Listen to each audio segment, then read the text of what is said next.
Los congresos eucarísticos nacionales son estos eventos en los que una nación entera se renueva en el amor eucarístico. Y normalmente estos grandes congresos han tenido grandes frutos espirituales, tienen grandes frutos espirituales. Y en Estados Unidos, por múltiples razones, estos congresos eucarísticos nacionales no se realizaban, en parte porque Estados Unidos es un país grande, entonces sean diocesanos o regionales, un gran congreso eucarístico que se iba a realizar en los 40 tuvo que ser cancelado por la inminencia de la Segunda Guerra Mundial. Hubo un congreso eucarístico seminacional en Filadelfia, algunos los cuentan, otros no, pero en general formalmente Estados Unidos no ha tenido un congreso eucarístico por más de 80 años. Y justamente a raíz de la elección del presidente Joe Biden, que se declara católico y que recibe la comunión a pesar de estar votando a favor del aborto, promoviendo el aborto, impulsando el aborto, impulsando la cultura transgénero, limitando las libertades religiosas, es decir, conduciéndose como cualquier cosa, como un auténtico enemigo de la iglesia, ¿no? Y sin embargo sigue presentándose a comulgar, y el sacerdote jesuita que a donde él acude le sigue dando la comunión. El cardenal Wilton Gregory de Washington DC ha dicho que le va a seguir dando la comunión. Los obispos norteamericanos decidieron que en vez de armar acá una batalla de carácter político, aunque digamos no está mal armarla, porque a quien estamos defendiendo es al Rey de Reyes y Señor de Señores. O sea, acá no estamos defendiendo un símbolo, no estamos defendiendo un emblema, no un gesto de amistad, de bienvenida en la Iglesia Católica. Estamos defendiendo el cuerpo y la sangre, el alma y la divinidad de nuestro amado nuestro Señor Jesucristo, ¿no? Entonces, pero los obispos norteamericanos decidieron tener un proceso de renovación eucarística para que los católicos recuperemos el sentido de lo que significa la Eucaristía.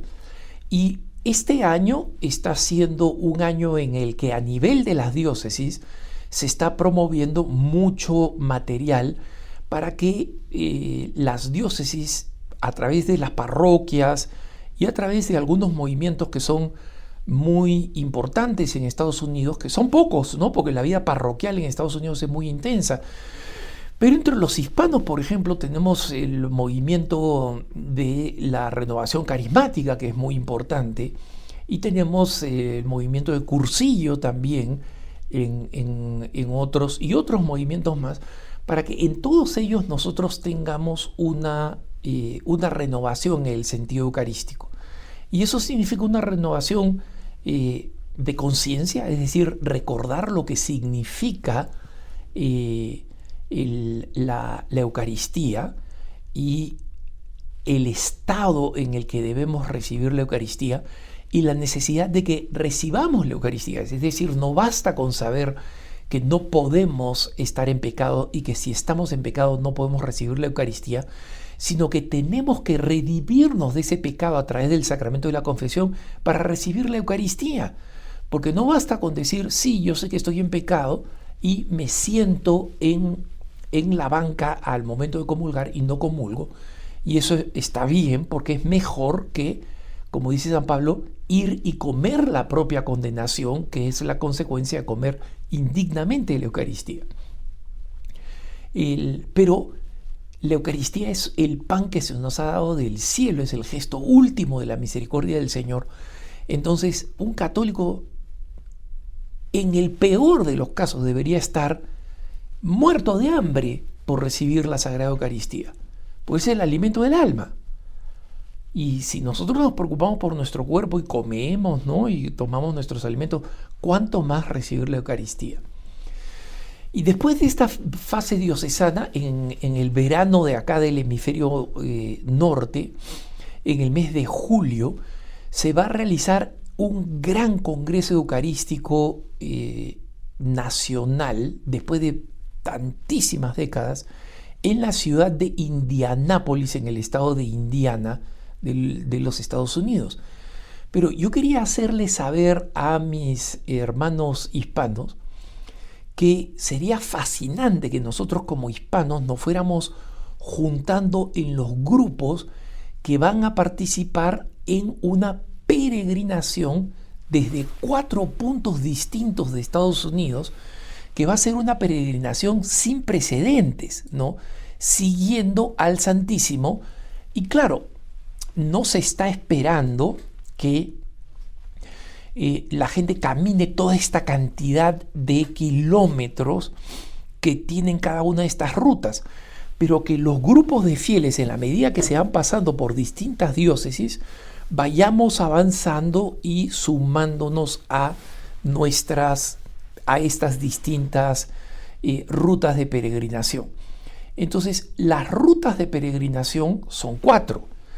La primera se llama la Ruta Mariana, y esta ruta va a partir desde el lago donde comienza el río Mississippi. ¿Y por qué? Porque muy pocas personas saben que en este lago, el lago Itasca, en el estado de Minnesota, en realidad fue descubierto y recorrido hasta su nacimiento en los Grandes Lagos por tropas y misioneros españoles que bautizaron el río Mississippi, que es el nombre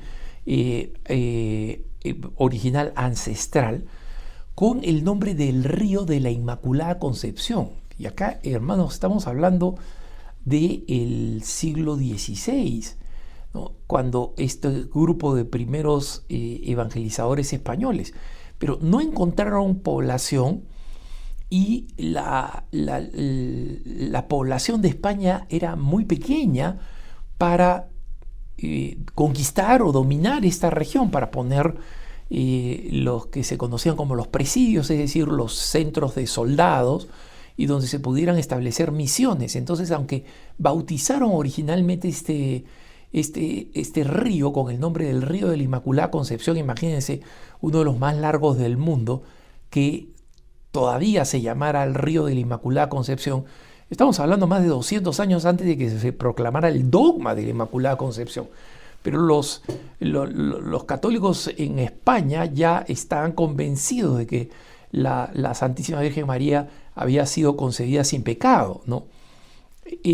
Pero todas estas tropas tuvieron que retirarse, todos estos misioneros franciscanos tuvieron que retirarse, y finalmente quedó abandonado, fue, digamos, cubierto conquistado, controlado por los anglos, y recibió el nombre del río Mississippi. Pero ahí se encuentra en el camino se encuentra un santuario que se llama Nuestra Señora del Buen Consejo, que es la única aparición mariana oficialmente aceptada en los Estados Unidos.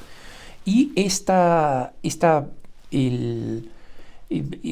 ruta mariana va a detenerse en la diócesis de Minneapolis-Saint Paul.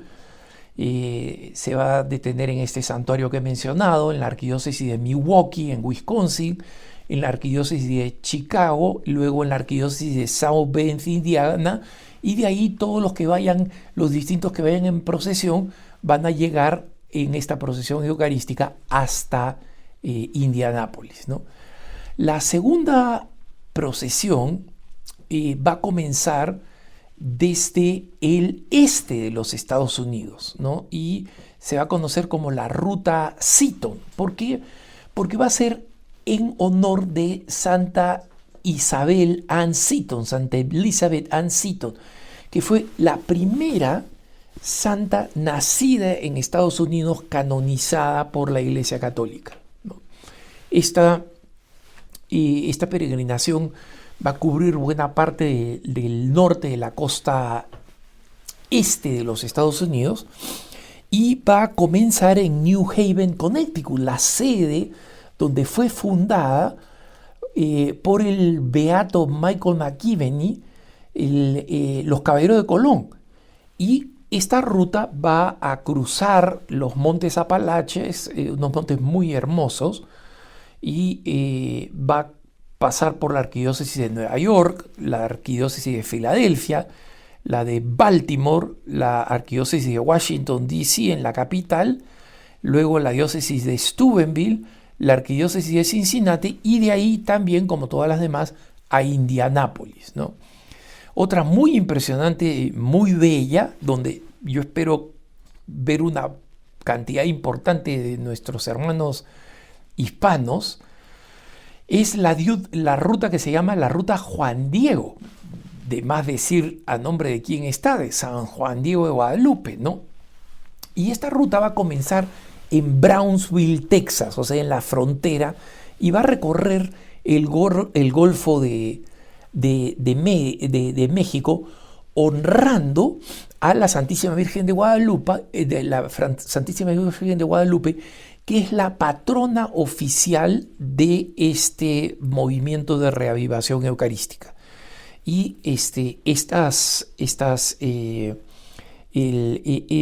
esta procesión eucarística va a pasar por la diócesis de Corpus Christi, la arquidiócesis de Galveston, Houston, y se va a ir un poquito más al norte a la diócesis de Nueva Orleans, pero ahí todo el Golfo de México, se dan cuenta, ¿no? La arquidiócesis de Mobile en Alabama, la arquidiócesis de Atlanta en Georgia, la diócesis de Nashville en Tennessee, y luego, otra vez como todas las demás, llegar hasta la de Indianápolis. Y la más espectacular por su longitud es de la que yo espero poder participar, que se llama la Ruta Serra. ¿En honor de quién? De el gran Fray Junípero Serra, el evangelizador de California.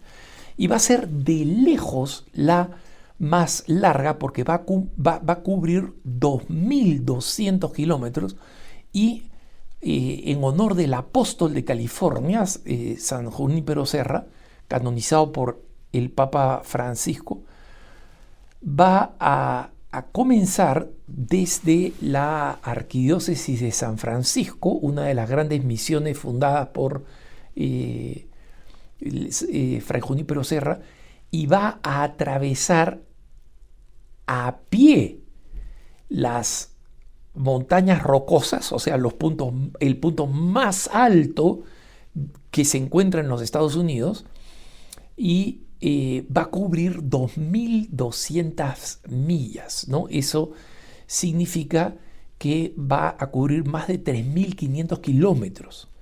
Yo no estoy diciendo que voy a recorrer todas estas 2.200 millas, pero como esta peregrinación va a comenzar desde la arquidiócesis de San Francisco y va a seguir por la diócesis de Salt Lake City en el estado de Utah, y después va a entrar en la arquidiócesis de Denver y va a recorrer todo lo que se llaman las Western Slopes, ¿no?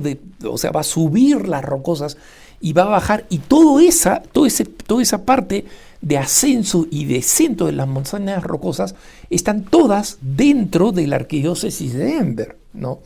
Una parte está en la arquidiócesis de Pueblo, también, en la diócesis, perdón, de Pueblo, de Colorado, pero va a recorrer la majestuosidad de las montañas rocosas, ¿no?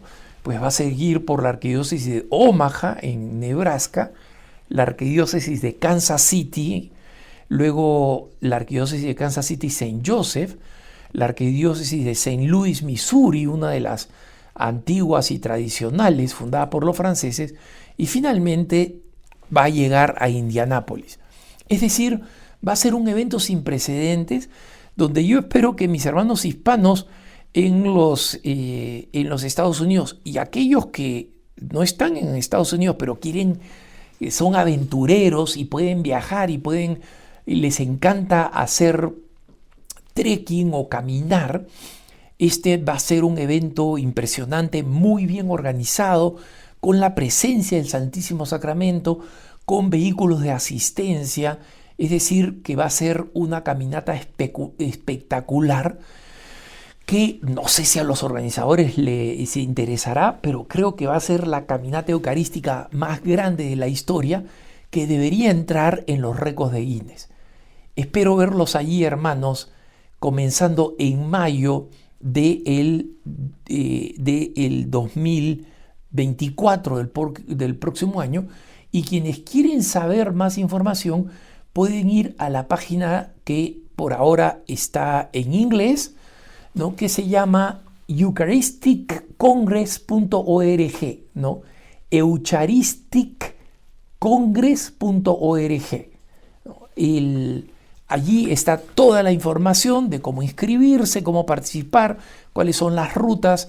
No dejen de verlas. Y hermanos hispanos, ahora que nos estamos convirtiendo en una mayoría de católicos en los Estados Unidos, hagámonos visibles en esta hermosa marcha. Que tengas un buen día.